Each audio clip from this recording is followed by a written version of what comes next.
So just who is the Incredible Hulk? Bruce Banner. Or wait, was it Bob Banner? Robert Banner. Robert Bruce Banner? David Banner. Oh man, this could get confusing.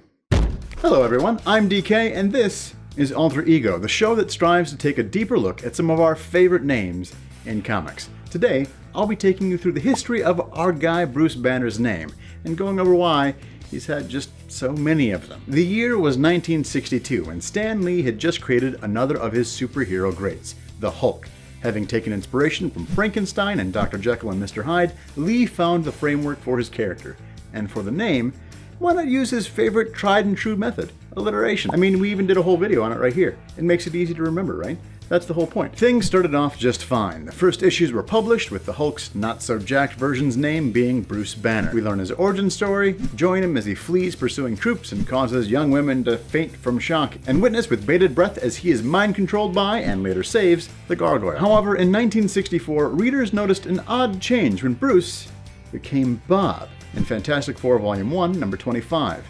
Word spread quickly of their perplexion, and Stan Lee realized he had misremembered this easy-to-remember name. As Lee recounts, it had been some time since he had last written anything involving the Hulk, and he simply didn't recall the name when picking up the pen again. So now what? Here we have a hero that had two first names and no easy explanation for it. Well, in usual comic book fashion, with some creative thinking, Stan Lee addressed this a few issues later by combining the names, thus making them both accurate. There's only one thing to do. We're not going to take the cowardly way out. From now on, his name is Robert Bruce Banner, so we can't go wrong no matter what we call him. Yes, Bob became Robert and Bruce became a middle name, turning the Hulk's new official name into Robert Bruce Banner, which is how it has been in the comics ever since. Ta-da!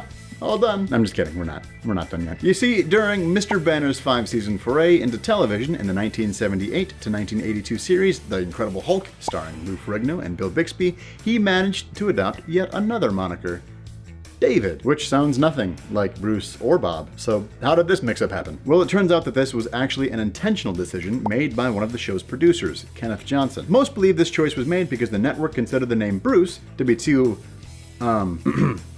effeminate for television, but this has mostly been dismissed as conjecture and rumor, despite the fact that Ferrigno actually went on record saying that it was, in fact, true. The official reason for the change is that the alliterative name was then considered too much of a comic book thing, because naming a character in a TV series based on a comic book the same name as the character in the comic book is just, it's too much, apparently.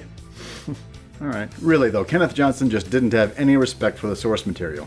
He didn't even want to make the show at first, until he saw the potential parallels the Hulk could have to Victor Hugo's hero, Jean Valjean, in Les Miserables, an abnormally strong man perpetually hunted as a criminal even when he's just trying to do what's right. In order to make the show more accessible to a wider audience, Johnson toned down the comic bookiness of the story. Hulk's origin was changed significantly. Comic book characters were scrapped in favor of an original cast, and of course, Bruce's name was changed to David. But why David? It turns out it was the name of Johnson's son and felt, apparently, more masculine. Fortunately, in a small way, balance between comics and television tipped a little bit in the other direction as Stan Lee managed to fit the name Bruce into the series on Banner's gravestone. Banner's gravestone. And there you have it. Robert David Bruce Banner is all the same guy with every name there for a different reason. So what do you think? Is the name Bruce too effeminate? I'm just kidding. That's absolutely not my question. It's not. It's not too effeminate. That's stupid. But what do you think about the creative license that Kenneth Johnson took on the character? Or about any other liberties that have been taken with comic book characters in media? Let's talk about it all in the comments. I have opinions. I'm sure you do too. So hey, if you like this show, go ahead and click on this link on the left to check out some more of Alter Ego. You can watch all of them there if you want. I think they're fun. Or maybe you're already caught up on Alter Ego and you want to see some more of my stuff. Well, click on the link to the right to check out a video I did about a certain Game of Thrones character that is super important to the story, but you haven't actually seen in the show yet. I'm just going to leave it at that because spoilers. If this is your first time with us here at NerdSync, we publish new videos every week, so slap that subscribe button so you don't miss a thing while we explore the art, history, science, and names behind our favorite comics. Once again, guys, this is DK. Thanks for watching, and I will see you next time.